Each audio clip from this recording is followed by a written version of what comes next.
Nick Webb came out with very aggressive body language. He had this mean scowl on his face. He was in the zone. He wanted to hurt something. Big dude. Boxing is all about confidence. Nick wanted to impose himself on the evening. You could see that. Climbed over the top rope. Scott Welsh is his manager and I guess coach as well. Welsh is a former Commonwealth champion, challenged Henry Akinwande for the WBO belt back in the day. Welsh also knocked out Joe Bugner. I don't know if he retired Bugner, but he broke him up winning body shots. Nick said he's never lost when Welsh has been in the corner, so I'm assuming he wasn't there for the Sokolowski fight or the Dave Allen fight. Fabio, he looked calm, he looked cool. The more nimble fighter, quicker feet, the lighter man. He didn't climb over the top of the ropes. He took the invitation from his corner man, who held the ropes open for him to crouch underneath and enter that way. 17 wins, 13 inside the distance for Nick Webb, 2 losses. He's a big puncher and a big man. Now they're both inexperienced heavyweights. Fabio, 11 wins, no losses, 10 of them wins by knockout. Fabio looks like he could work in the city, doing banking or something like that, but he's a boxer. The stare down is intense. Nick comes out straight away. They both fence with the left hand, but Nick is looking for that big right hand. He tries one, comes up short. Nick is working inside, letting his hands go. Tries another right hand. Fabio slips underneath it. Fabio likes using his reflexes rather than conventional hands up. I'll block it and then counter. He's got his hands up as well. Nick, really aggressive. Really aggressive. Fabio, he wants to see what it's all about. Nick's trying to wrestle him to the floor and make that weight advantage tell. Now Fabio, he's getting some counters off. His hands are a lot quicker than Nick's. A whole lot. Now Fabio's getting aggressive. He realizes now he can't just let Nick tee off like that. Something might catch him and hurt him. And Fabio has power himself. Nick's punches are now becoming a little telegraphed. The right hand, but he's still being very aggressive, still dangerous. Fabio doing a good job of slipping. Nick's attempted attacks on the ropes. Good upper body movement. Maybe not textbook, but it's effective. He lands a big 1-2. Big shots on Nick. Fabio, his killer instinct is off the chain. And he's teeing off now. Nick's in serious trouble, catching too many shots. He goes down. The referee stops the fight immediately.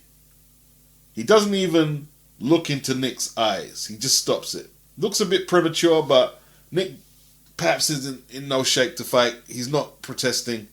And Fabio wins the English title in the first round. This is one of the most anticipated English title fights I've seen. English title is not the British title, people. Yeah? The English title is a step below that. I'm not going to go over the top. Fabio did what you guys said he was going to do on my poll. 75% of you. And Nick tried too hard to impose himself and left himself open. He tried too hard. I think the referee stopped it way too early, but it was exciting. Fabio's quicker hands, his accuracy, and his killer instinct, they won out today. He's not a bulky heavyweight. He's very slender, but he's vicious. Punches very fast, very accurately, and very hard. Or if there's the combination in the replay, hit him on the temple with one of them right hands. Nick shot his load trying to knock Fabio out early. I think Nick panicked a bit the way he came out. Maybe that was the strategy. Fabio took his time. His style is pretty unconventional with his upper body movement, but that's what he's comfortable with. Nick telegraphed his shots too much, and when Fabio saw what was coming like that, he could anticipate Nick pretty easy. He had him worked out, and then Nick was a sitting duck when Fabio returned fire. Very good heavyweight brawl. It has to be said. What's next for Fabio? Who does he fight? Dillian said Nathan Gorman. I don't think Nathan is ready for that right now. I don't know. He's still in rehabilitation from the Dubois loss, and I don't think Frank Warren will allow that right now. Joe Joyce is mandated to fight for the WBA title right now. So I'm sure he's going to relinquish the British title soon, and I can't find an up-to-date rankings for the British heavyweights. I can't find one. But, you know, Fabio is definitely in position to challenge for the British title. I mean, I don't see Joyce defending his British title against Fabio Wardley. Not right now. Tell you what, I like these two featherweights. And they're putting on an excellent fight. An excellent fight. Jazza Dickens is a lot better than I remember him being. And Jazza had the balls to take on Rigondeaux in that period where Frampton and Quigg were running scared. So don't you think it's a crime? Running scared, yeah? And he got his jaw broken for the pleasure of taking on Rigondeaux. This was the same period where Quigg and Frampton were just ignoring Kid Galahad. Every time I would go onto Box Nation or Sky, they'd be talking about Quigg and Frampton and not talk about Kid Galahad. And them two certainly weren't going to talk about him. And they kept him out of the loop as Super Bantam and didn't fight him. I like these two guys here. And they're putting on a clinic. We're in the 6th round. Dickens is cut from a clash of heads. He threw some good headshots. In fact, he actually staggered Galahad a couple of rounds back. First time I've seen Galahad actually troubled from a punch. He wasn't troubled really bad, but I've never seen that.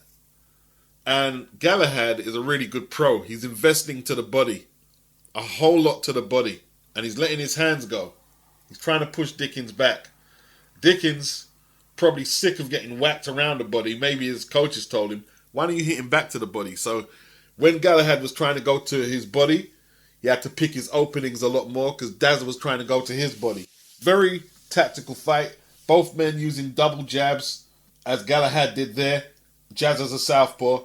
Galahad, right now he's southpaw. He'll probably be orthodox in a minute. He switches up. Excellent fight. They're both jabbing. Jazza is picking. Oh, great shot by Dickens. But he's taking a lot of jabs. His nose is busted up really badly. Galahad is doing a dissection on him. Cutting him up. Busting his face up. Off. Good left hand by Galahad. Great left hand. Excellent world title this. Warrington's in the building.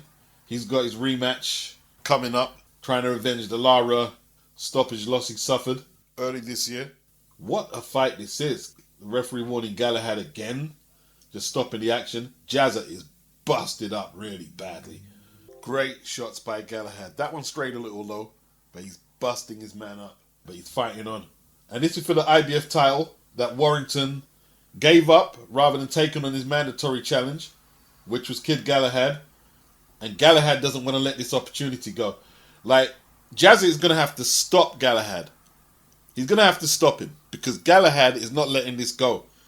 Galahad has been accused of being a spoiler, but he's taken the fight to his man.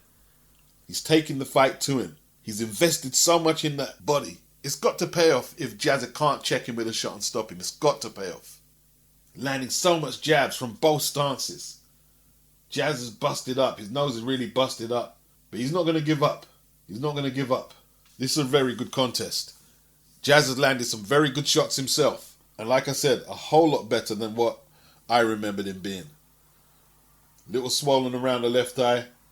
Cut round the left eye. Nose is just leaking. And I don't think whatever they apply to it is going to stop it leaking. It's probably going to bust open very soon once Galahad gets that southpaw lead off. There he is. 2 jabs already in the round just started. Round 7. Andy Lee, he's got the scorecards 59-55 in Galahad's favour. Jazza Dickens has to step it up. I keep calling him Gazza. Great left hand by Jazza Dickens. He's getting outboxed. But he's landing good single shots. Oof, the body work from Galahad has been so impressive. Great investments there. Great investments. Good old pro tactics. Invest in that body. This is what Alan Babbage didn't do. Dickens is so determined. He's giving it everything.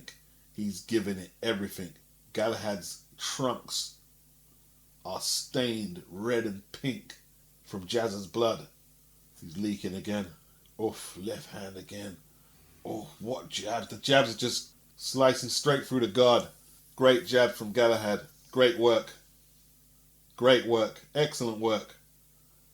Good shots by Dickens landed about 3 or 4 shots. And Galahad looked a little static, in all truth. 4 or 5 punch combination. There was at least 2 clean uppercuts in there. There comes that body work again. Oof. Galahad punishing him. Excellent fight though.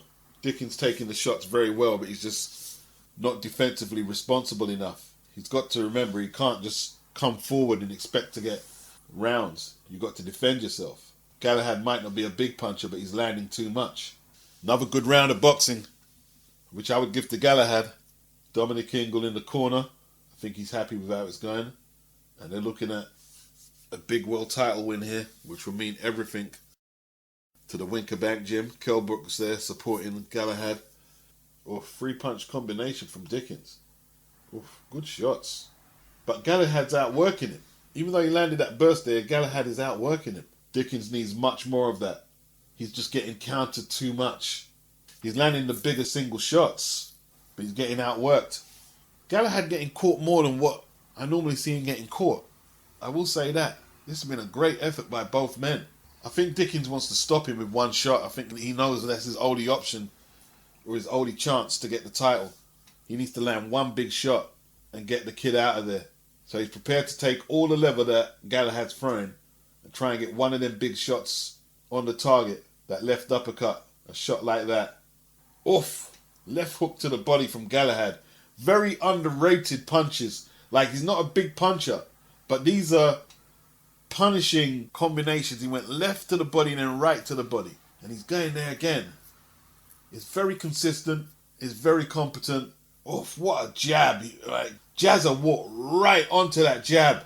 And he's coming forward. He's still coming forward doggedly. Oh, great left hook to the body by Dickens in return. I tell you what, Galahad is a tough kid. Take a punch and just straight back at it. Very tough kid. He wants the world title so bad. He's leaving nothing to chance. He doesn't want the judges to say, I didn't do enough work. I think he could be a bit more cuter.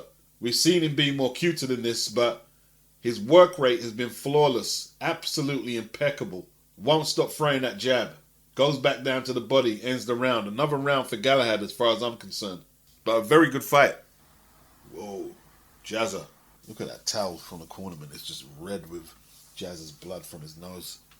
This is a quality world title fight. Very good boxing by both men.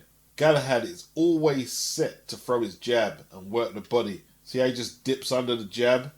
And now he's back on that front foot. Keeps popping that jab. Non-stop, non-stop. Keeps popping it, keeps popping it, keeps popping it. Just keeps popping it. What did Arnie say? He said something like, pecking and a poking to put an end to Joe smoking. Like a machine. Like a machine. They say he's a gym rat, basically. He basically lives in the gym. And you can see it here. He's not even breathing. He's through so many punches. Oof. Jazz is doing everything he can to stay within.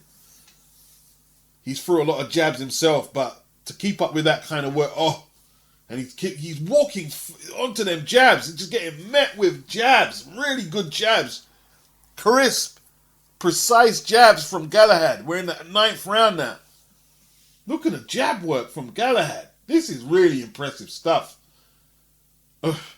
Body again. Jazza needs a big shot, man. Needs a big shot. Just getting outworked, getting dissected here. Oof. Whoa. Swinging wildly now. Getting a bit desperate, Jazza. Getting a bit desperate. Surely Galahad has to slow up.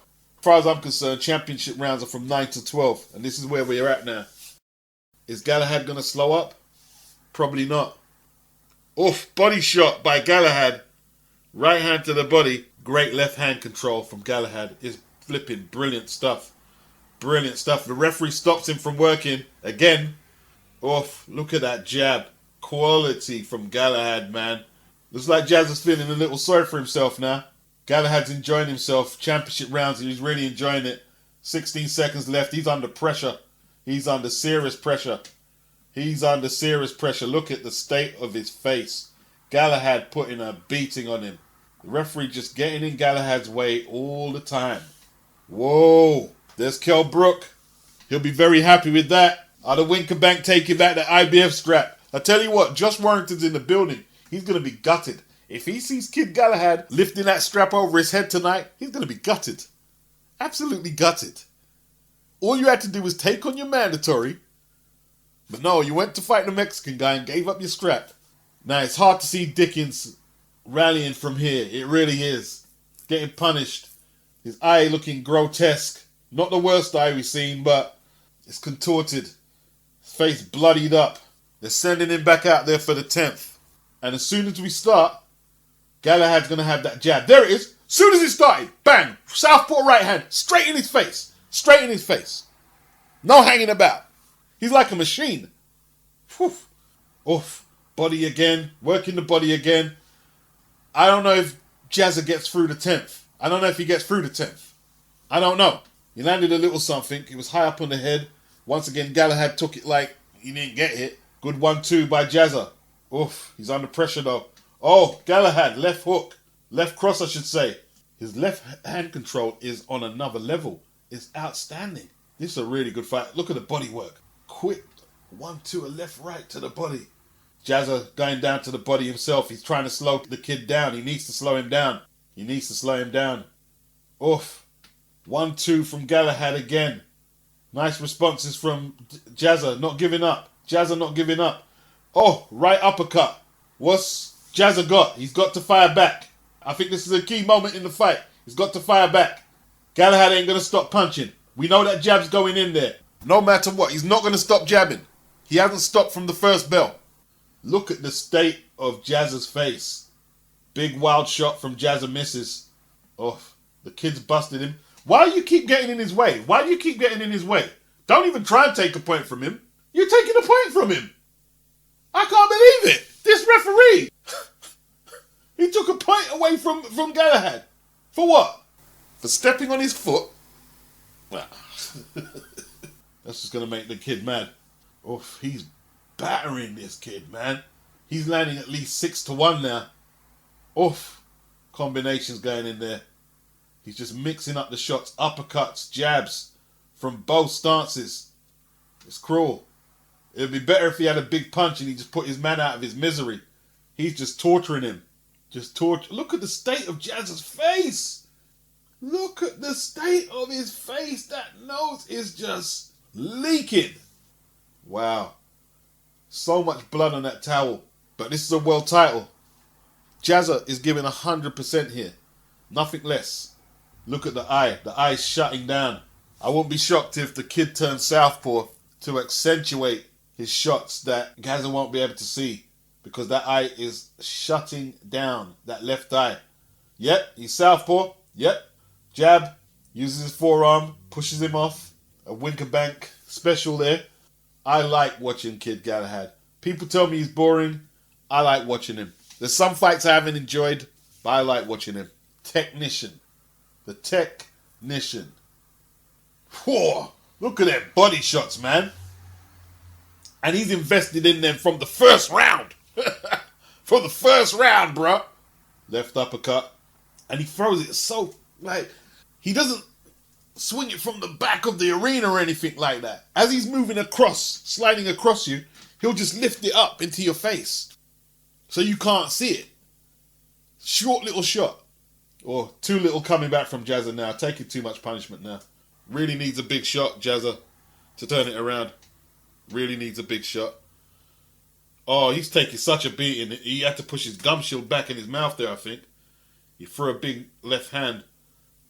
Oh, right hand knocks him back into the ropes. Under pressure now. Under serious pressure. Under serious pressure. Under serious pressure. Look at his face. Look at the man's... Oh! Walks straight onto that jab again. Right hand jab. Oh, just... It's just a one-sided mauling now. A one-sided mauling. Horrible beating. The strategy from Galahad is excellent. I said on a video that I think he's probably the best technical boxer in the country. I didn't say the best fighter, and a lot of people were like, oh no, Beats, no way, no way. Yeah, fair enough, that's your opinion, but this is my opinion. I think he's the best strategist in the country. That's just my opinion. The way he invested into that body early, the way he uses that jab like that, gives you no respite. Yeah, they had to stop it. Look at the state of his eyes. They had to stop it. End of the 11th. Galahad's world champion. You know, he's proved he can fight defensively And he can fight offensively. He's proved that. He can fight about 2, 3, 4 different fights. How much British fighters can do that? Listen, that's one of my most satisfying victories in British boxing, is watching Kid Galahad become IBF champion.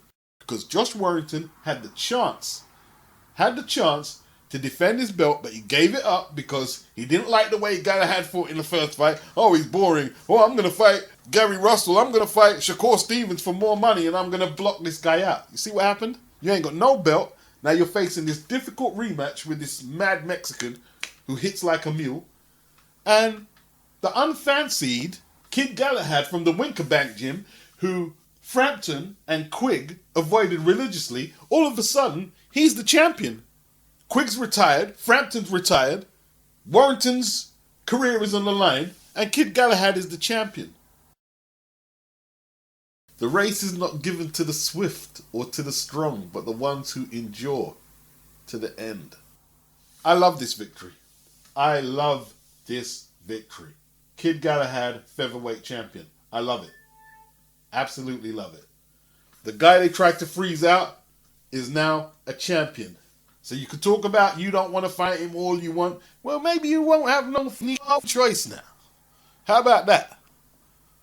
So all of a sudden, it's the kid who could talk about unifying against Gary Russell, Leo Santa Cruz, Emmanuel Navarrete. Or maybe give Warrington a rematch if he can beat Lara. Damn shit done changed. Beth Connolly, a late call-up, seemed like a big girl, bigger than Ebony. She wanted to push Ebony back, but Ebony came behind her high guard, used her jab, and came forward from out of a crouch, bobbing and weaving. Beth had a tendency to push her punches, and like Darren Barker said, her head movement was non-existent, and Ebony got the best of the exchanges.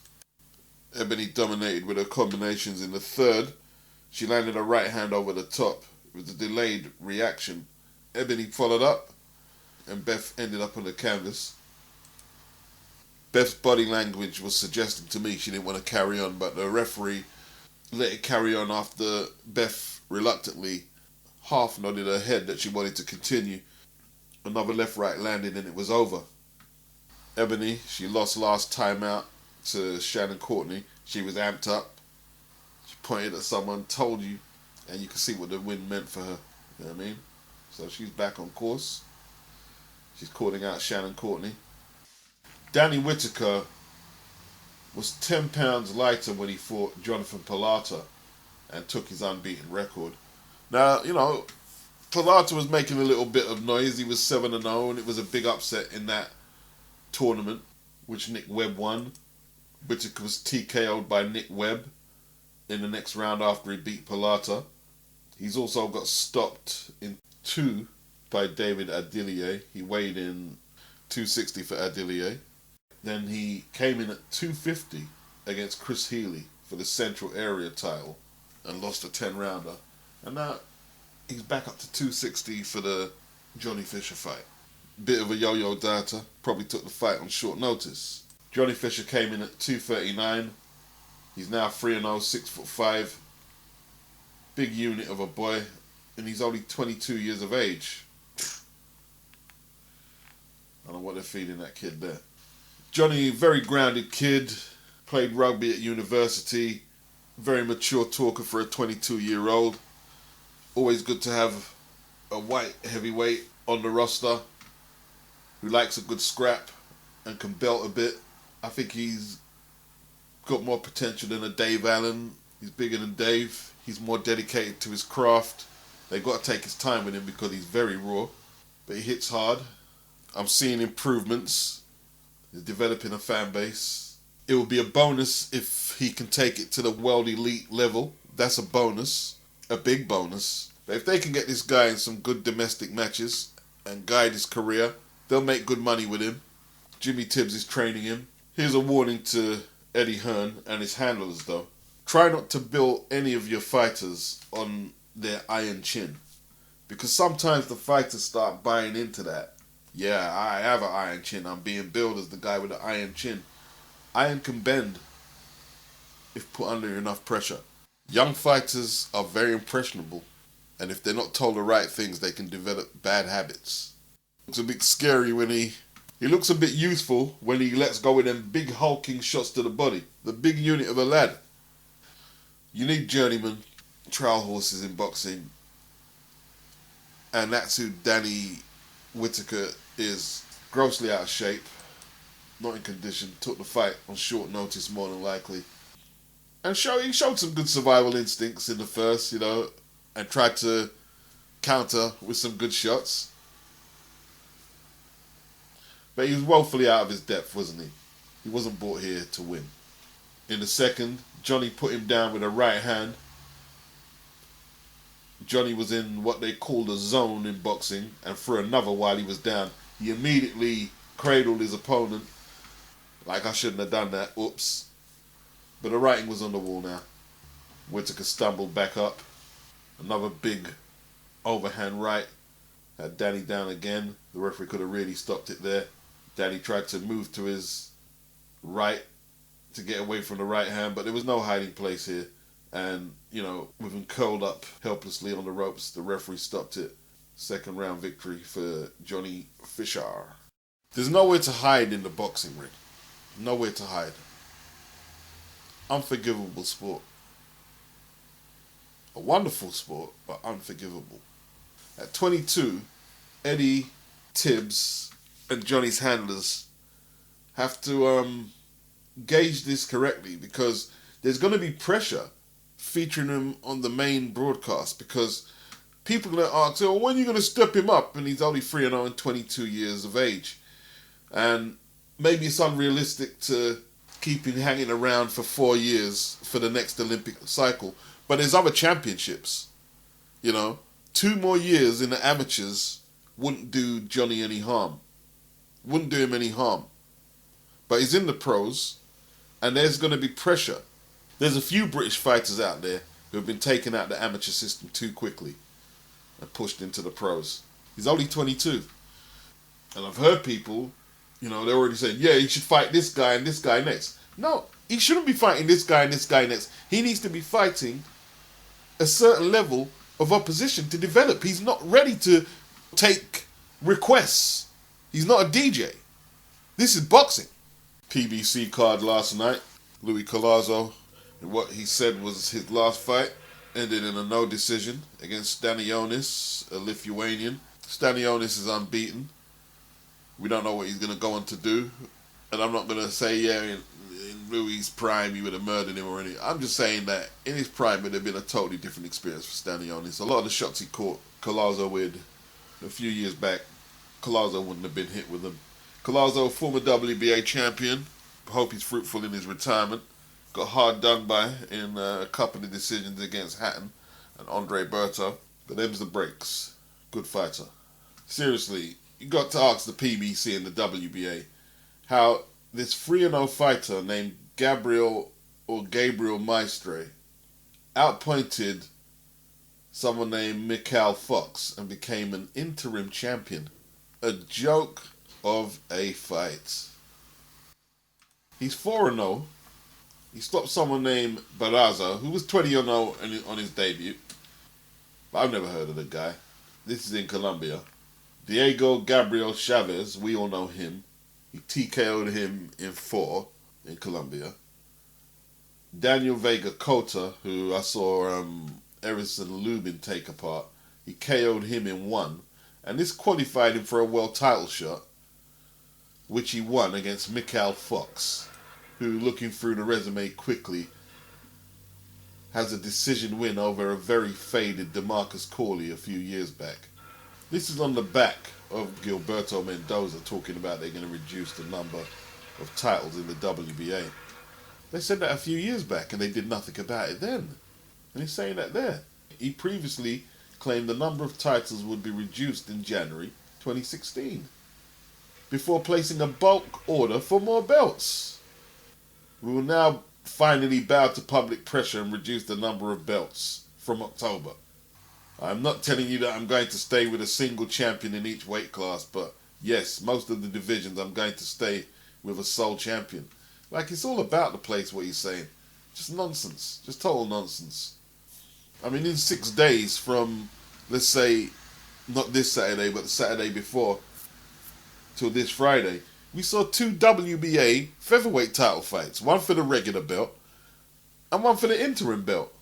And mind you, the interim belt was fought by one guy who was ranked number, was it 4, and another guy ranked number 5, when surely it should be contested by the contenders who are ranked number 1 and 2. The super champion hasn't fought for 2 years.